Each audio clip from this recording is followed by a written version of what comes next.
Hola, ¿cómo están todos? Esta conversación es una conversación que se genera por la inquietud que tenemos acá en Derecho al Tiempo, que fue la organización que lideró y sostuvo por muchos años junto a todos ustedes la tramitación de la imprescriptibilidad del abuso sexual infantil que se promulgó en Chile el 2019. Estamos con 4 personas aquí muy queridas de Derecho al Tiempo para conversar, para tratar de informar, de ayudar a formar opinión también, de compartir contenidos para conversaciones que todos ustedes pueden llevar hacia sus casas, sus entornos, etcétera, sobre esto que hemos estado escuchando hablar en estos días, que es la derogación del incesto. Estas 3 palabras que nos hemos preguntado, de hecho ayer publicamos una carta en el Mercurio, que partía diciendo que escucha una sociedad cuando se habla de incesto o se habla de su derogación.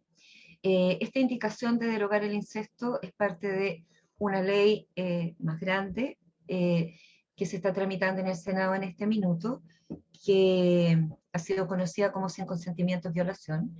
Y, y nosotros vamos a hablar solamente de la indicación y de la derogación de este artículo con Rodrigo Venegas, psicólogo especialista en trauma complejo por abuso sexual infantil, trauma sexual, antiguo miembro de Derecho al Tiempo, con Juanita Baeza, arqueóloga, porque es una parte importante de esta conversación también situar el incesto como nuestra trayectoria como humanidad en la historia, y con quien vamos a partir, que es Hans Pevensey, abogado penalista, que nos ha acompañado en varios caminos ya también, y es con quien queremos partir para aclarar y tratar de entender de qué se trata esto de derogar el artículo 375, que yo creo que incluso muchos ni sabíamos, tal vez de los que nos escuchan, que existía.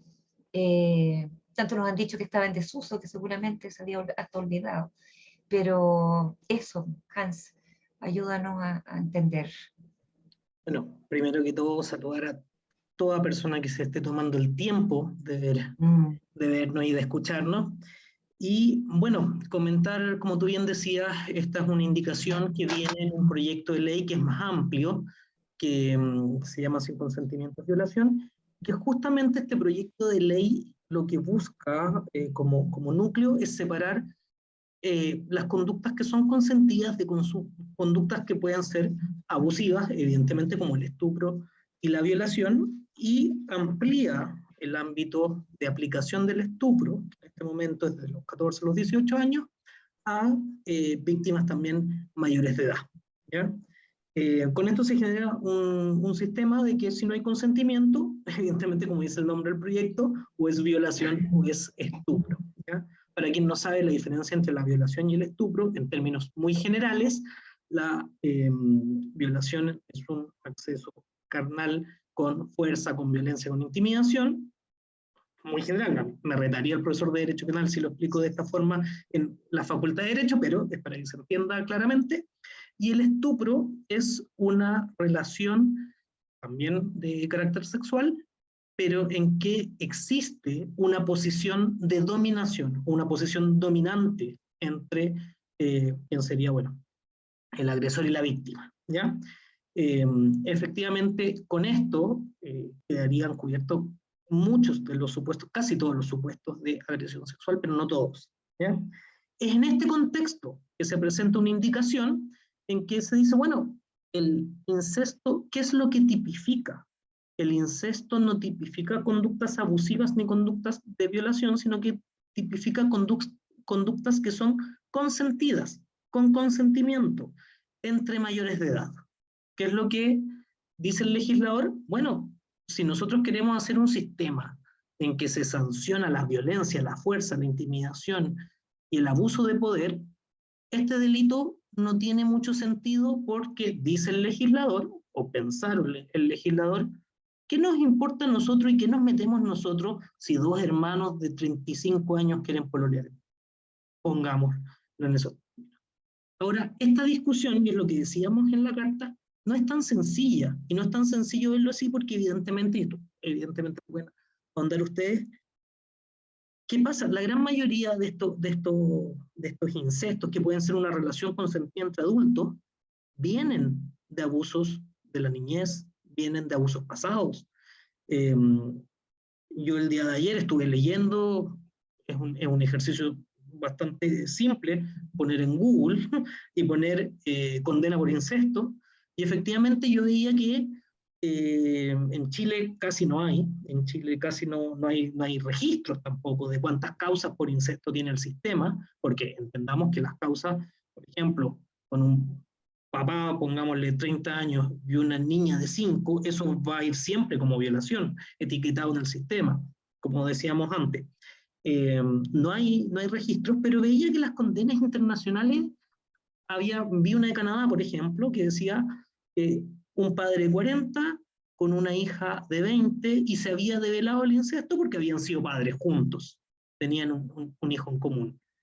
Pero uno podría decir, bueno, es una relación consentida, ella tiene 20 años, pero ¿de cuándo venía esa relación? ¿Venía desde los 18 y un día o venía desde los 15 ese abuso? ¿Cómo no vamos a poder entender que hay una posición de abuso de poder y de dominancia entre ese padre y ese hijo? Y esa hija, en este caso. Entonces, si bien jurídicamente y conceptualmente derogar el incesto o el delito del 375, que mucha gente ni siquiera sabía que existía, pudiera no ser jurídicamente hablando una cosa tan llamativa, pero nos genera otro tipo de efectos en el sistema que quizás no pensamos antes y que se tuvo que haber discutido antes. ¿Por qué? Porque tampoco legalmente, no es que, a diferencia, esto lo conversábamos ayer, en Chile fuimos de los últimos en aprobar el divorcio. En todo el mundo ya se había discutido el divorcio y en todo el mundo habían ley de divorcio y en Chile no. Con el incesto es totalmente lo contrario. En casi todo el mundo está tipificado el delito de incesto, tiene distintas categorías, porque acá en Chile está entre ascendiente y descendiente, y colaterales hasta el segundo grado, o sea, los hermanos. En Chile no entran los primos y los tíos. Hay otros países donde entran también los tíos, hay otros países donde entran incluso los primos. En todos los países, o sea, yo no conozco legislación que no contemple, por ejemplo, prohibición, incluso en aquellas que se ha derogado el delito de incesto, prohibición de casarse entre estas personas. O sea, incluso en países donde el incesto no es delito, no se puede casar un padre con un hijo, con una hija. Eh, por lo tanto, entendemos que, entiendo que, si bien, como te decía, quizás jurídicamente o conceptualmente puede tener sentido esta indicación, creemos que, como en muchas otras ocasiones, como cuando hablábamos de imprescriptibilidad, que para los penalistas, esto yo siempre lo he dicho, para los penalistas la imprescriptibilidad es un atentado al derecho. Pero acá, y como en todos estos temas, hay que dejar un poco de lado ciertas consideraciones jurídicas y empezar a hablar en términos de cuidado, en términos de protección. La imprescriptibilidad sí puede tener algunas problemáticas jurídicas y no gustarle a los penalistas, pero en términos de protección es necesaria. El incesto puede ser razonable jurídicamente, mover el tipo de acuerdo a ciertas consideraciones, pero en términos de protección, lo razonable sería, y sobre todo si es un tipo en desuso, o que se ocupa poco, si te queda residualmente en el Código Penal, tampoco te genera ningún daño. Entonces, esa es más o menos el marco teórico de la discusión jurídica. Espero que se haya entendido. Traté de hacerlo en términos no tan leguleyos. Yo sé que los abogados somos sumamente aburridos para hablar, por lo tanto, espero que se haya más o menos quedado claro. No, súper didáctico, Hans. De hecho, Hans fue el primero que todos llamamos 911 cuando nos enteramos de esto. nosotros que trabajamos en trauma empezamos a recibir llamados también de sobrevivientes y uno se siente un poco limitado porque no entiende la parte legal de esto. Uno desde lo profundo tiene claro que esto no cuida. O sea, la primera reacción es como, ¿qué? O sea, y aunque te hablen de adultos y de relaciones consentidas entre adultos, un artículo en desuso, francamente la sesión del Senado, que todos la vimos, no aclaró mayormente las cosas, incluso es más, se nota un cierto desconcierto entre los integrantes de la comisión, como que ni siquiera estaban muy bien informados de esto. En redes circulaba un boletín que era el original, sin la indicación que había sido presentada después, entonces hasta se dijo que podía ser una distorsión de información, y no. Y tú nos lo explicaste muy bien, y creo que esa explicación solo hizo, además, que reforzáramos esta pregunta en torno al cuidado, y también, inevitablemente, en torno a qué hay en la mente o las prioridades de nuestros legisladores, nuestras y nuestros legisladores. Me ha sido el proyecto es firmado por 3 mujeres que, claro, te hacen ese sentido con la ley, pero la derogación del incesto es una indicación presentada también por una exdiputada. Y entonces, ¿qué pasó aquí? Que se considera que puede ser una buena idea destinar tiempo y energía en algo que además en los medios circula como derogación del incesto a secas, provocando una serie de reacciones, porque no todos tienen 911 a Hans o a otros abogados, o la capacidad de comprender. Incluso muchas veces uno lee los boletines y no entiende todo lo que se dice ahí. Este boletín, además, antes de pasar a Rodrigo, ya había sido cuestionado por un grupo de destacadas penalistas chilenas a propósito de lo que es la extensión del estupro, que se supone que era una tipificación reservada para los menores de edad de entre 14 a 18 años, que ahora se extiende a los mayores, a las víctimas mayores de edad, y hay una serie de también cuestionamientos a eso, que yo no me voy a meter, pero me recordó cuando estuvimos viendo la tramitación, que todavía está detenida, de la imprescriptibilidad de delitos sexuales, con independencia del límite de edad, donde por más que explicamos que era importante mantener estatutos diferenciados de niños, niñas y adolescentes y el mundo adulto en otro, y tú lo explicaste muy bien, además por los bienes jurídicos, si mal no recuerdo, que en los niños era la indemnidad sexual. Además recordemos que el desarrollo es hasta los 25 años, hasta ahí está madurando todo su sistema nervioso, y luego en los adultos era la libertad sexual. Entonces, a mí me recordó eso, porque es de nuevo como hacer una suerte de fusión extraña, donde si bien uno entiende que la intención puede ser buena o basada en la protección, termina, no sé, confundiendo límites y tal vez haciendo las cosas menos claras, ¿o no? ¿O sí? Ah, O no sé. sí, no, la verdad es que, bueno, es que no quería meterme en el tema del proyecto global, porque efectivamente el proyecto de ley de sin consentimiento de violación ha sido criticado primero por un tema de expansionismo del populismo penal, o sea, De populismo, sí. sube las penas, y al subir las penas genera un efecto contrario a lo que en general se quiere. Pasa mucho que cuando existen 2 delitos con distinto nivel de afectación a una persona y tienen la misma pena, el juez trata de evitar eh, ese, ocupar la pena Sumarlo. alta y trata de derivar por una figura anexa. Esto pasa mucho, por ejemplo, para explicarlo, porque lo que acabo de decir, ni yo me entendí bien, con los delitos de torturas y apremios contra particulares. El delito de torturas es un delito que tiene una pena más alta que el delito de apremio contra particulares, ¿ya? Y cuando los jueces están viendo una querella por torturas, en general, como el delito de torturas tiene una pena que es tan alta y un estándar probatorio tan alto, lo que dicen humanamente es decir, ¿sabe qué? Reconduzco todo esto y lo pongo como un apremio contra particulares, no me hago la vida más compleja, no tengo que probar la tortura y le pongo una pena más liviana.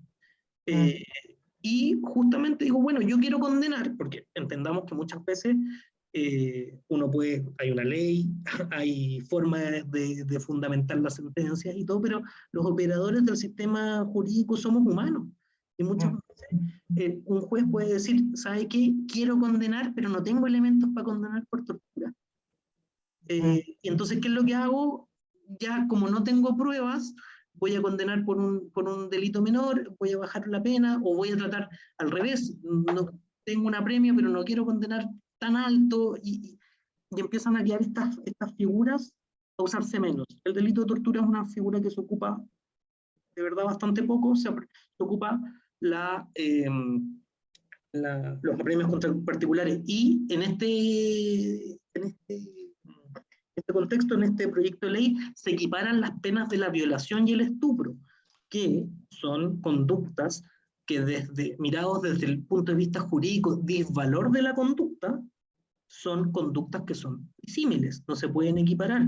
No es lo mismo forzar, golpear, maltratar a alguien para obtener, ya sea en el caso de la violación, el acceso carnal, o en un robo. Tampoco es lo mismo pegarle, dispararle o acuchillarlo para robarle, en una acción de violencia, que una acción de abuso de posición dominante, que es un delito que tiene distinta forma de comisión. Por ello es que incluso, como tú decías, destacadas académicas, feministas, penalistas, se han opuesto a este tipo de delito, esta forma de tipificar este delito. Entonces, yo creo que, y para ir cerrando también, creo que tener un proyecto que en la idea puede ser bueno y que ha tenido tanta crítica nos sirve para otro tema que hemos hablado tantas veces.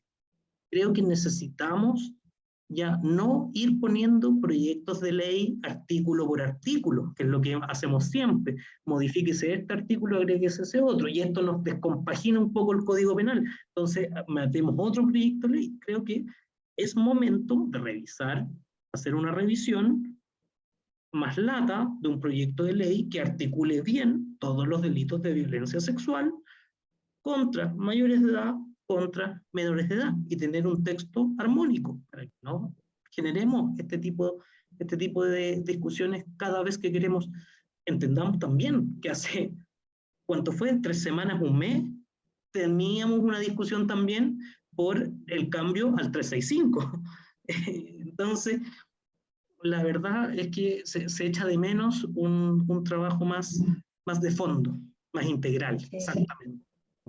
Sí, bueno, justamente me voy a tomar de eso que acabas de decir para entrar con Rodrigo, porque sin la idea de recargar los artículos ni nada, pero a uno le llama mucho la atención un caso que de hecho ocurrió en la quinta región, donde está Juanita, donde entre estas matemáticas y como fusión de pena y todo lo que tú nos explicabas cuando hay dos delitos, un padre abusa sexualmente a su hija de 8 años, violaciones reiteradas, además de explotación sexual y producción de pornografía, le rebajan la pena de 20 a 18 años, pero la pregunta del millón, que nosotros también le hicimos a Hans y que la propia abogada del caso señalaba, finalmente el que sea abuso sexual incestual no tiene ningún peso.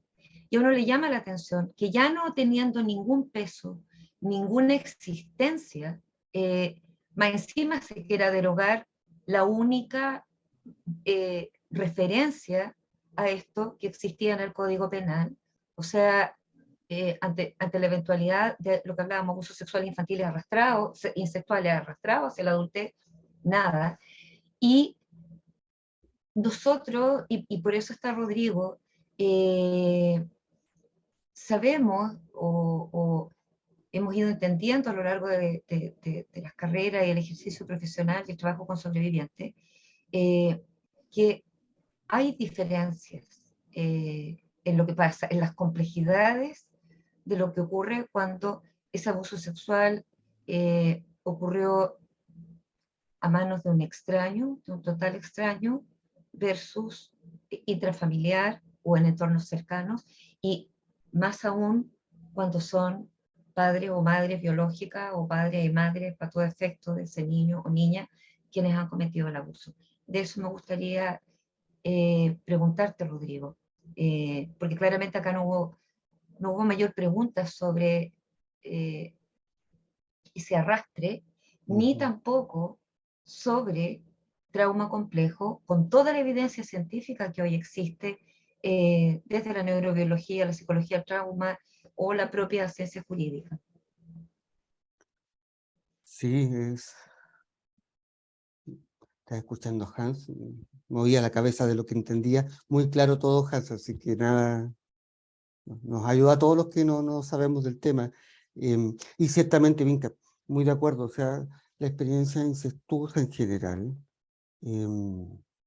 como una de las expresiones más graves de abuso, si es que podemos colocar una gradiente a esto, que es bien complejo además, muy complejo hacerlo. Pero generalmente este tipo de experiencias que estamos conversando es concebida como un evento, una situación que impacta directamente en el aparato psíquico del niño o niña que está en desarrollo, pero también puede ocurrir en cualquier momento de la vida de alguien. No, eh, ¿Por qué? Y para tratar de ser también bien lo más simple posible o lo más pedagogo posible. Básicamente porque este tipo de experiencias, por la intensidad que tiene que ver con lo intersubjetivo de ser intrafamiliar y las características, tienen la capacidad de convertirse en ejes articuladores de la identidad de alguien. Cuando alguien se pregunta ¿quién soy?, la respuesta que emerge está teñida, toda esa respuesta del ser, por la experiencia traumática. Y esta respuesta traumática, y ahí, por favor, los invito a que vayamos conversando, este tipo de trauma, ¿verdad? Que aparece en este contexto que es lo intersubjetivo, afecta la identidad, afecta las dimensiones del desarrollo, el quién soy yo. ¿Por qué? Porque hay una ruptura grave de la continuidad de la experiencia cotidiana. Para la mayor parte de las personas que no han vivido una experiencia traumática, la vida es un devenir, es un ir. Hay ciertos sobresaltos, pero no hay quiebres. Es como un valle donde pueden haber piedras, pero no te caes. La experiencia traumática es como que de repente se abre la tierra y te traga.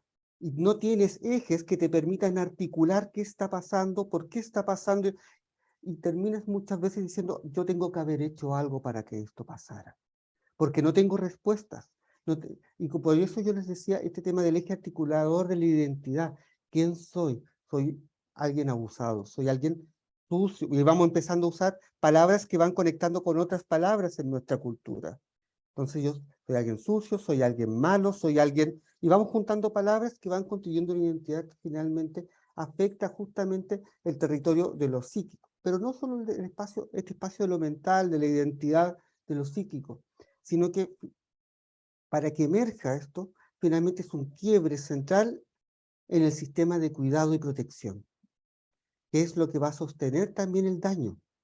Porque uno dice, ok, pero ¿cómo sucede esto? Una vez, dos veces, tres veces. De ahí tiene que ver justamente el quiebre del sistema de cuidado y de la protección, y que termina generando desorganización de la personalidad. ¿Qué sostiene? ¿Qué responde? ¿Qué permite articular y organizar nuevamente a esta persona frente a un evento de este tipo? Más si ocurre bajo las circunstancias que estamos conversando, que puede ser un incesto, ¿no? Porque cuando es alguien externo, alguien que uno no conoce, puede decir que tiene algo para decir el otro, este que está allá afuera. Pero cuando es mi padre, cuando es mi hermano, cuando es... y además tengo emociones que son contradictorias en el proceso. ¿Mm? Entonces la desarticulación y la falta de respuesta es un abismo donde una víctima cae. Esto deja, por supuesto, y por favor vayan hablando, si no yo me pongo a hablar y no voy a parar, me hacen un gesto, por favor, de cállate, Rodrigo, ¿ya? ¿Qué implica esto? A mediano o largo plazo de la vida de alguien. Estoy tratando de resumir, tratando de hacer el ejercicio que muy bien hizo Hans. Eh, Deja secuelas significativas en la organización psíquica, deja secuelas, dificultades importantes en poder controlar y elaborar las experiencias cotidianas. Esto es una amenaza, porque si alguien que yo amo y que me dice que me ama, me hace esto, ¿cómo yo interpreto lo que me hace otro? Se pierden los ejes con los que todos nosotros en el día a día nos permite organizarnos. Nos subimos a un taxi, tomamos una micro, me abrazo a un amigo o una amiga. ¿Cómo yo articulo esos elementos en mi propia vida frente a esta desorganización que me genera experiencia exceptuosa? Porque no es cualquier tipo de experiencia, es una donde alguien muy cercano realiza una conducta abusiva. Por tanto, esta desintegración, eh, em, esta invasión que hace este otro de los afectos, no es solo a nivel de la simbolización mental, sino también del cuerpo, y el cuerpo es uno de los ejes centrales con los cuales nosotros organizamos la experiencia. Nos molesta, me dio una mala trincada, como que la guata me dice, tenemos lenguaje para decir cómo el cuerpo también organiza nuestras experiencias y lo que significan esa experiencia para el día a día. Pero aquí el abusador no solo agredió lo psíquico, sino que agrede también el cuerpo, los límites y la interpretación que hacemos de esto que el cuerpo nos dice. Por tanto, que nos quedamos sin capacidad de poder interpretar mi propio cuerpo, sin poder interpretar las relaciones con los demás y sin poder interpretar mis propios pensamientos y mis propias sensaciones. ¿Se fijan? Por eso decía esta desarticulación de la identidad, de las distintas dimensiones del desarrollo. Los ejes rectores con los cuales nosotros organizamos la experiencia, acá se quiebran por la intensidad de la relación también con quien es, aquel que me causa el daño. ¿No? Y por eso es tan complejo también este proceso de ir construyendo, reconstruyendo en psicoterapia. De ir hilando y se va rompiendo y hay que volver a hilar. No sé, entonces es un evento que finalmente explota, es una bomba atómica la experiencia. Y esto no solo se da en la infancia, por supuesto que tiene una intensidad muy grande en la infancia, por el ciclo, por las tareas de la infancia y todo lo que implica en términos del ciclo de desarrollo y la rapidez con que se dan estas tareas y lo relevantes que son en los procesos posteriores. No obstante, esta intensidad de lo que estamos conversando puede afectar a alguien en cualquier momento del ciclo de desarrollo. Me puede afectar a mí si me llega a suceder, como a cualquier otro adulto que está aquí escuchando esta conversación se le llega a suceder. Pero esto es interesante también. No tiene, cuando son adultos o cuando son adolescentes, ¿verdad? Este impacto que estamos conversando no solo opera como resultado de la experiencia directa, sino también emerge, y ahí tenemos el tema del derecho, ¿verdad?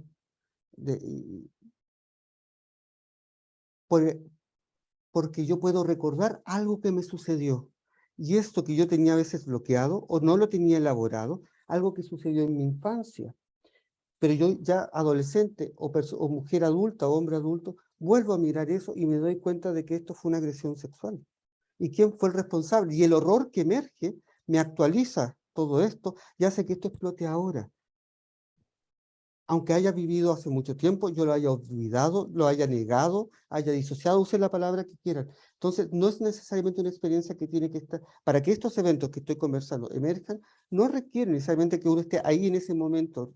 Puede suceder como resultado, ¿verdad?, de un recuerdo posterior, de una revelación de un secreto familiar que gatilla, un retroceso, una reelaboración de lo vivido y me trae el horror de vuelta. Y tengo que vivir con este horror que aparece. No sé, Vinca, si podría seguir todo, pero me parece que hasta ahí, ¿no? No, gracias Rodrigo. Y como reforzando o volviendo sobre el punto también del incesto específicamente, a ver, pensar algo que es general para todos los niños, que fue un argumento principal, que repetimos, yo creo que hasta quedar mareados, pero que era necesario que se entendiera durante la imprescriptibilidad. Los niños, por su desarrollo incompleto, por su maduración en progreso, que son muchos años, a diferencia de otros cachorros mamíferos, no pueden entenderse como víctimas, ni al delito como tal, ni al perpetrador o ni al cuidador en tanto perpetrador, ¿ya?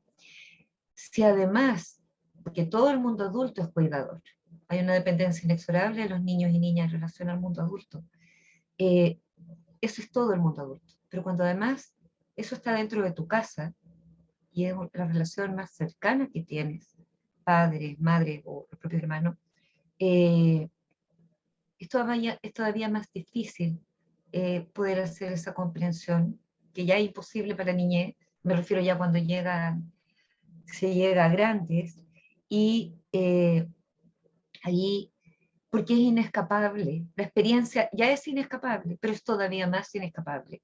Y es lo que vemos en la literatura cuando dentro de la familia y del incesto, los propios niños y niñas que han sido víctimas, de alguna manera, se, comillas, exponen a la situación o la buscan, porque la ansiedad y el hiperalerta del organismo, esperando lo que puede llegar a pasar, porque no siempre tiene una rutina, las hay, sabemos de infinita cantidad de casos que ocurrían el día del almuerzo familiar, el día en que se juntaban a los cumpleaños o durante específicas vacaciones a ciertos lugares, o sea, donde había dentro de este caos una cierta temporalidad que además los más chicos no son capaces de detectar. Yo te digo, ya está hablando más de adolescentes cuando empiezan a ver un patrón al menos en el tiempo, pero incluso eso es completamente inestable.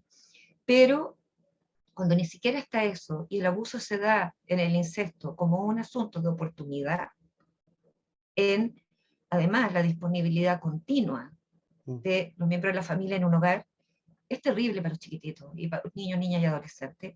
Y por eso lo que la literatura describe, que incluso adolescentes, comillas, buscan, y así lo ponen, como no hay ninguna intencionalidad, pero es de alguna manera el sistema te lleva a que ya, si hay que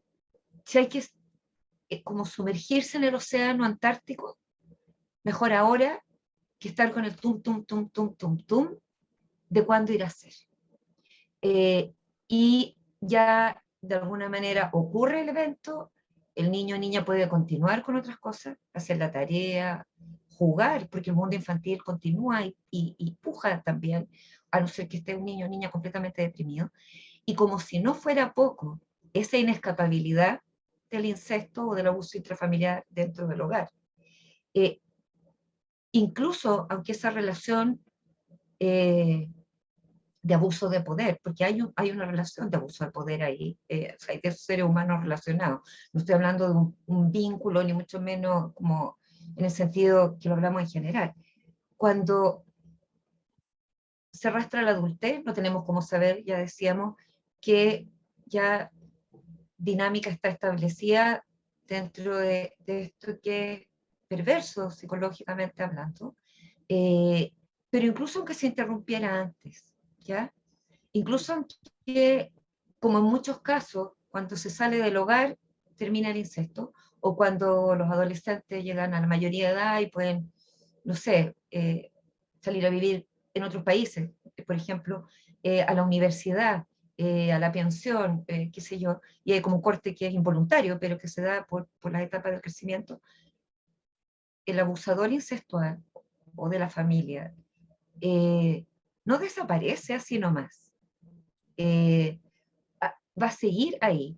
Y aunque la familia le cerrara la puerta, que no ocurre en la mayoría de los casos, aún incluso las familias más solidarias que pudieran como poner la tragedia sobre la mesa, cerrar la puerta, poner los límites, igual está vinculado por siempre esa persona.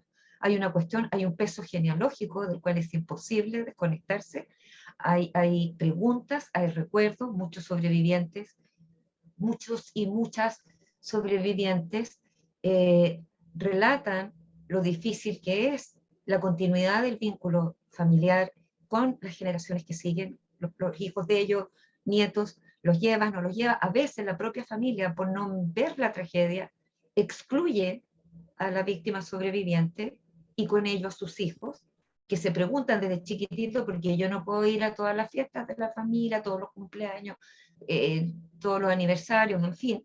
Entonces, cuando hablamos de un crimen a repetición, que también lo hablamos harto durante la imprescriptibilidad, ¿cuánta repetición hay acá? ¿Cuánto es inescapable desde el árbol de la genealogía este abuso?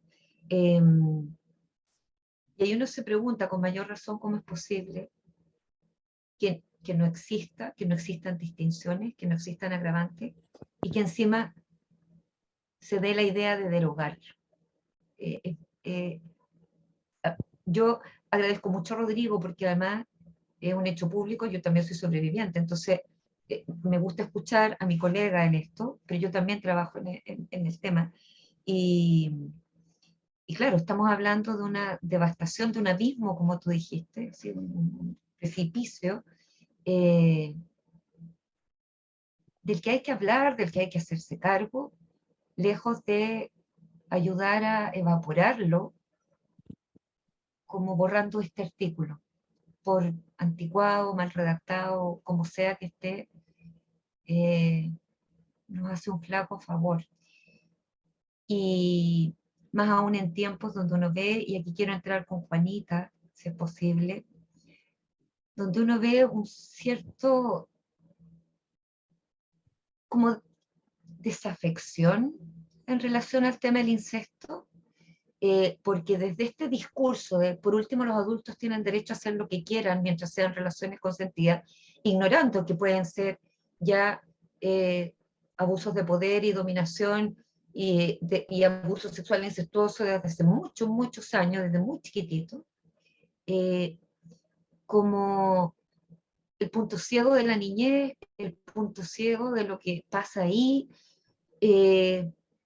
Uno ve presidentes que dijeron, yo, si no estuviera prohibido por la ley, habría pololeado con mi hija. ¿Te recuerdan? El presidente anterior, innombrable para mí, de Estados Unidos, porque innombrable, involucrado además en el escándalo de Jeffrey Epstein y de todo un circuito de explotación sexual de niñas, y salió presidente.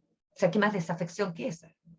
Luego, tienes generaciones completas comentando semana tras semana Game of Thrones, que también lo hemos conversado.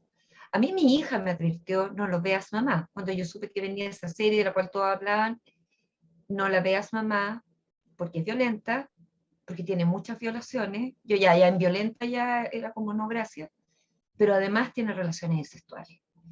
Y uno quedó como helada, que como HBO, la serie, los dragones, ya, ok. Y semana tras semana tú veías los comentarios de la prensa, en redes, cómo iba evolucionando esta serie. Y francamente yo no recuerdo cuestionamiento al tema del incesto. No recuerdo haber buscado críticas incluso. Ahora, puede haberlas habido y yo no las encontré, pero me acuerdo de haberme esforzado en algún minuto. Pero se tomó como muy, como si nada. Y por otra parte, tú ves ahí, en The Guardian, años atrás, una investigación acerca del lobby pedófilo metido en el gobierno.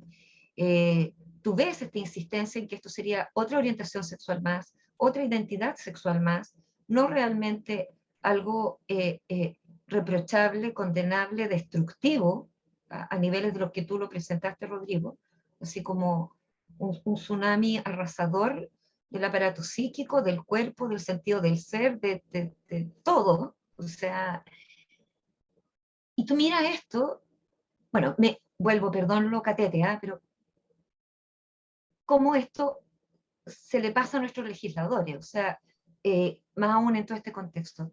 Pero dice, ¿qué está pasando con el incesto? ¿Qué pasaba en el inicio de la historia de la humanidad? ¿Desde dónde tú has oído hablar del tabú del incesto? sabemos que hay leyes hoy que de alguna manera lo prohíben, lo regulan, lo castigan. ¿Qué pasó entre medio? Por eso le preguntamos a Juanita también por su mirada, porque tratando de hacer sentido todo esto. Hola. Hola, Muchas Juanita. gracias por la conversación previa de Hans y Rodrigo, súper esclarecedora, me sentí como alumna, casi que tomaba apuntes. Muchas gracias. Aquí, apuntes. Sí. Mira, yo quiero partir diciendo algo súper, para clarificar qué hago yo, Juanita Besa, la arqueóloga, aquí. Yo tengo una formación de base en antropología por la universidad, así que soy licenciada en antropología, arqueóloga. Y cuando salió esta noticia el otro día, me pareció tan extraño, como lo conversamos con la Inca, yo quedé con la guata pegada en la espalda, porque lo que decía el titular era la derogación del incesto. Y a mi impresión, una situación, no sé, una conducta que ha estado vetada históricamente, o sea, desde los albores de la humanidad, que fuera a ser derogado el delito en nuestro país, esto es antes de entender bien qué era lo que pasaba del artículo 375, etc. Me parecía una aberración, esa es la palabra que usaría. Quiero entenderlo como lo relataba un poco el Rodrigo, y que en el fondo en la vida las personas podríamos dividirlas en dos, los que han tenido experiencias traumáticas y los que no. Quisiera entender que las personas por las que pasó esta idea y que las llevaron a la ley no han tenido experiencias traumáticas de ningún tipo. Porque así yo tal vez podría entender que no hayan pensado en lo que significa, ¿no? Y el ser arqueóloga hace para mí un ejercicio de llevarlo todo a mi campo de conocimiento. Rodrigo hace una diferencia en el fondo, o todos hacemos una diferencia entre el abuso cuando es dentro del contexto familiar, la relación incestuosa, y cuando es fuera, ¿ya? Yo te diría que la imagen que se me vino a mi cabeza, y bueno, con lo que yo he trabajado también todos estos años, que me he dedicado en los últimos 10 años a investigar el tema del abuso sexual infantil, desde la antropología particularmente, hacer el trabajo de la arqueología, que en el fondo yo tenía que hacer arqueología de mi vida, fue lo que me dijeron alguna vez, y fue mi gran salvación, y eso se lo agradezco a mi psicólogo, a mi psiquiatra, que sin querer coincidieron. Yo creo que yo estudié arqueología finalmente para resolver también mi historia, y desde ahí tender este puente para los que vienen detrás. Yo creo que como personas, cuando se sufre un abuso, uno es una vasija que se rompe en 1000 pedazos, ¿ya? Yo haría la diferencia que esa vasija tiene más o menos posibilidades de reconstruirse según el contexto que tenemos alrededor. La familia, los amigos, el que nos ayuda a salvarnos, ¿no? Y claro, lo que decía Rodrigo, cuando es fuera, bueno, por último es un otro, y lo que yo tengo de mí me puede ayudar, mi familia me puede ayudar, pero cuando es dentro, es aún más difícil, porque te queda la duda de todo tú no puedes hablar. Vamos a partir porque es una condición del abusado, que no puede hablar naturalmente, o cuesta mucho, seas niño de 3, de 5, o un adulto de 24, 25, no sé, o más, cuesta hablar. Entonces, cuesta más reconstruir. Como a mí lo que me llama la atención es esta idea de que podíamos hacer este cambio en la legislación, eliminar esto. Yo trabajo específicamente lo que es mi pasión en la arqueología histórica, que a diferencia de la arqueología prehispánica acá en América Latina, nosotros trabajamos netamente con sociedades que no escribieron, y luego, bueno, llegaron los conquistadores españoles y apareció la escritura. Entonces, el cruce que nosotros hacemos de información es entre textos, entre materiales, textos que escribieron los dominantes, no los dominados, además, ¿no? entre fotografías que hay que interpretar, entre planos, entre... Lo que más tenemos al final son silencios. Nos falta, ¿no? Entonces, si a mí me dicen que van a sacar el delito de incesto, tal cual, se va a derogar el incesto, yo como profesional de las ciencias sociales lo que veo es que va a desaparecer, lo consulté previamente con Hans y me dice, claro, el delito de incesto como tal desaparecería de la legislación chilena. El abuso sexual infantil sigue, la violación sigue, etc. Pero esa palabra desaparecería. Y en eso mi lado antropóloga me pide reclamar, porque el lenguaje es exacto, es preciso. A mí me lo enseñaron en la universidad muy claramente. Y el lenguaje construye realidad. Y eso fue también lo que nos afectó. O sea, ver este titular y no entender, porque no sabíamos ni teníamos cómo llegar rápidamente a lo que venía realmente en la letra chica. Entonces, si yo tuviera que venir en 200 años más como arqueóloga del futuro a ver qué pasó, no voy a tener esa evidencia. O sea, el incesto podríamos decir que no existió en Chile a contar del 2022 porque lo derogaron. Pero resulta que nuestros niños, nuestras niñas y adolescentes, incluso los adultos, lo van a seguir sufriendo. Lo van a seguir sufriendo porque, bueno, ese es tema para ustedes los psicólogos, es muy difícil que logremos que nos siga pasando. Tenemos que, nuestro trabajo es ayudar lo antes posible a las víctimas. Pero el quitar la palabra, a mí me parece que va en contra incluso de la misma idea original de la ley, que era sin consentimiento, ¿cómo es? Olvidó el título de la ley. Pero se desenmarca incluso de eso. Y es ahí donde me preocupa, y creo que ojalá logremos que pongan la atención en lo que realmente interesa, que es proteger y cuidar, y ser súper claros con el lenguaje, sobre todo cuando nos estamos enfrentando a comunidades, personas que están debilitadas psicológicamente, emocionalmente, que tienen muy escaso acceso a la justicia finalmente, porque sabemos que el porcentaje que llega a denuncia es mínimo.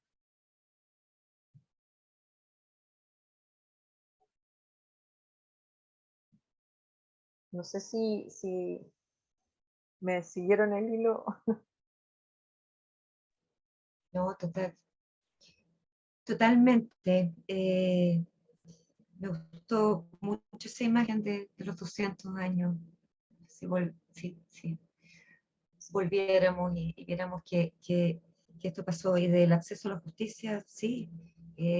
No sé cómo estará ahora la estadística, Rodrigo, pero hasta hace no tanto, era 1 de cada 6 a 7 niños y niñas que sufrieron abuso van a llegar a develar o su abuso ser detectado durante la niñez, y los otros van a quedar para entrar a la adultez, o como hemos visto en muchas generaciones, quizás nunca, o que dejaron cartas póstumas contando la historia o la contaron como en el lecho de muerte, pero uno se acuerda de esta frase de Leila Guerriero, que se habla cuando se puede, no cuando se quiere, y a veces no se puede nunca. Y como tú bien decías, yo creo que uno sueña un momento de la historia de la humanidad, que ninguno de nosotros 4 va a estar, ni siquiera Hans, que es el más joven, donde si leyeran sobre el abuso sexual infantil, 3 palabras que nunca debieron ir juntas, la gente del futuro dijera, pero ¿cómo es posible?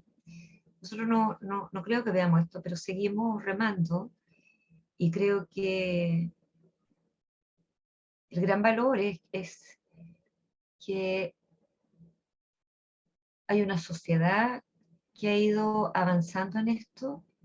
El Chile del 2022, con todo, es distinto al del 2012. ¿Te acuerdas, Rodrigo, cuando aparecieron las primeras denuncias de jardines infantiles y colegios en un solo año, que fue como un gran llamado a despertar a Chile? Antes de eso, yo me acuerdo, 2007, 2008, ni aunque ofreciéramos los conversatorios sin cargo alguno, los aceptaban los colegios, los jardines, nadie quería hablar del tema, porque claro, nadie quiere hablar como de cosas que son horribles. Y se han hecho muchos progresos. Hoy día veía que independientemente también de las mejoras que necesite, se estaba concluyendo el ciclo ya de implementación de entrevistas videograbadas en Chile también. Se pasó una ley de garantías integrales. A ver, ahora, yo no quiero entrar en la onda del triunfo moral y que no importa que las leyes estén Mahoma, pero por lo menos las vamos pasando. Yo creo que la idea es como pasar buenas leyes y que ojalá estén lo mejor redactadas posible, pero como sociedad no somos los mismos que hace 10 o 20 o 30 años cuando empezamos a trabajar, por ejemplo, con el Rodrigo en estos temas. Uno ve la evolución, agradece esa evolución, agradece la mayor sensibilidad y por eso entre sobrevivientes, familias, ciudadanos, ciudadanas, profesores, todo, esto es muy transversal, no es un tema de una avenida política u otra. Cuando se logra sacar algo es porque justamente hubo un trabajo de todo, tiene que ver justamente con los más chicos y con los que vienen y que las generaciones nuevas no tengan que pasar por esto, ojalá. Y si no llegamos a tiempo, lleguemos más a tiempo que antes en la detección o en la denuncia y haya marcos protectores y señales desde la ley indivisibles del cuidado que digan, ¿sabes qué? El incesto está mal, es un delito. Y lo que esté en desuso este artículo lo vamos a dejar aquí para recordarnos que hay grandes daños para los niños y niñas.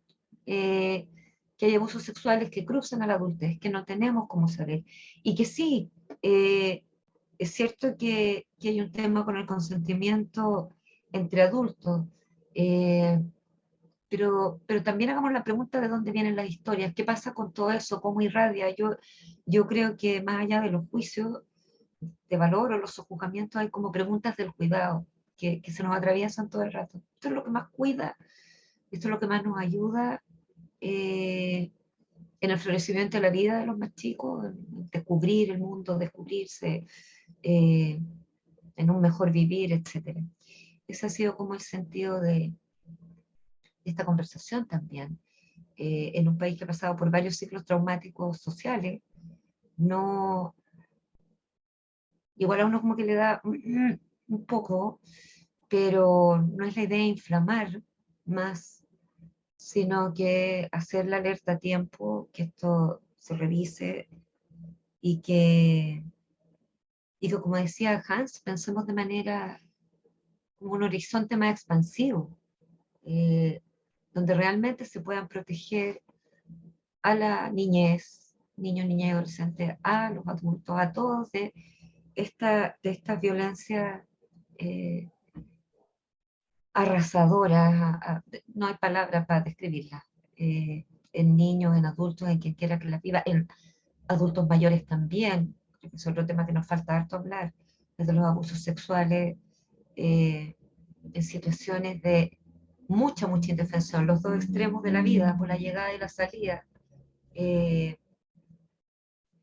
abuso sexual infantil en situación de discapacidad, de capacidades diferentes, o sea, hay todavía harto más por hacer y por abrir como temas para poder cuidar juntos. Así que, no sé si como hay un programa de televisión que tiene como un minuto de confianza, no sé, algo, si quieren terminar con un mensaje, esta conversación antes de cerrarla, darles las gracias infinitas a los tres y a todos los que, una vez que esto ya esté listo, van a estar escuchándonos. Y gracias. Yo no sé si tengo un minuto. No, prefiero no tener el minuto de confianza, pero sí algunas palabras para el cierre más bien. Yo recupero también algo que Juanita lo dijo. Y ya ella trabaja con los silencios y algo de psicólogo hay en los silencios también, así que me senté también identificado, Juanita, yo creo que Ica también en ello. La fuerza del silencio también. Y yo creo que la pérdida de la figura del incesto es la pérdida de un concepto, de una idea, fuerza, que nos permite pensar, nos permite reflexionar, nos permite proponer, cuando perdemos ese elemento, aun cuando lo perdamos del código, también nos limita el pensamiento, nos limita la estadística, nos limita una serie de elementos que nos facilitan los procesos de mostrar al mundo el horror, cuando no tenemos, porque ya tenemos pocas palabras para el horror. Perder una palabra es perder un mundo, y no debemos permitir que eso suceda. Eso es todo lo que quería decir.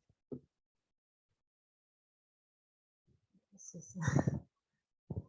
Yo me sumo a lo que dice Rodrigo sobre perder la palabra. Me recordé ahora, bueno, que en nuestros pueblos indígenas, hoy Chile, el incesto está prohibido. O sea, hay una sanción para. Entonces, por algo será que está prohibido, y me parece muy extraño en ese sentido que quienes tenían solamente la tradición oral para transmitir ese conocimiento, hoy día hay artículos escritos sobre ello, lo van a mantener, no lo van a cambiar. En cambio, este Estado podría llegar a cambiarlo. Me parece que deberíamos poner atención ahí también. Y una cosa que a mí hace muchos años me llamó la atención de la arqueología, cuando un profesor dijo que estaban empezando a ver, en el año 94, empezando a hacer arqueología de la infancia, que es muy difícil porque los arqueólogos no ven a los niños, y en general nadie ve a los niños. Y a mí eso me quedó grabado para siempre. Es cierto, es muy difícil, pero cuando uno desarrolla la capacidad de verlos en el cotidiano, en la vida familiar de uno, puede hacerlo también en otros contextos. Entonces, me quedé pensando en que además los sobrevivientes, la capacidad, la posibilidad que tienen de dejar rastro de su tragedia, en el fondo, es bien difícil, es tarea para la casa.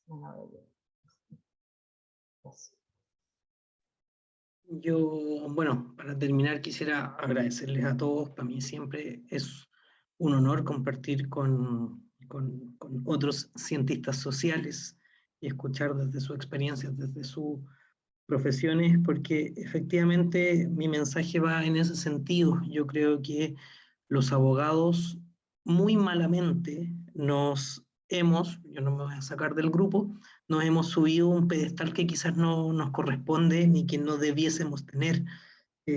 Acá cuando se discuten leyes, se habla desde la ciencia jurídica, se desprecian en general otras ciencias, no se ve, salvo temas que sean ciencias matemáticas, físicas, para temas ambientales, se desprecian las ciencias sociales, las demás ciencias sociales, y eso yo creo que es por parte de una formación jurídica que dan en la escuela y en todas las escuelas de derecho. Creo que los abogados tenemos que escuchar a los psicólogos, los abogados tenemos que escuchar a los arqueólogos, tenemos que escuchar a los cientistas políticos, tenemos que escuchar a los sociólogos. La verdad, desde un pedestal muy mal adquirido y muy mal puesto, no podemos avanzar como sociedad y cometemos estos errores. Hacemos leyes malas e informamos mal porque creemos que nos lo sabemos todo. En ese sentido, quería terminar, agradecerles mucho, mucho, porque la única forma de tener leyes integrales es que tengamos participación integral de todas las áreas del conocimiento. Así que eso, muchas gracias por esta conversación. Gracias. Gracias por la humildad, Hans. Creo que esa es una palabra que también es un mundo. Y también para los psicólogos, para todos. Como no es la humillación, pues de repente como que parte para allá el tren, así. No, la humildad de cómo uno se plantea frente al mundo, las preguntas, toda esta inmensidad que es lo humano. Besitos, abrazos a todos y nos volvemos a ver pronto. Gracias. Muchas gracias. Muchas gracias.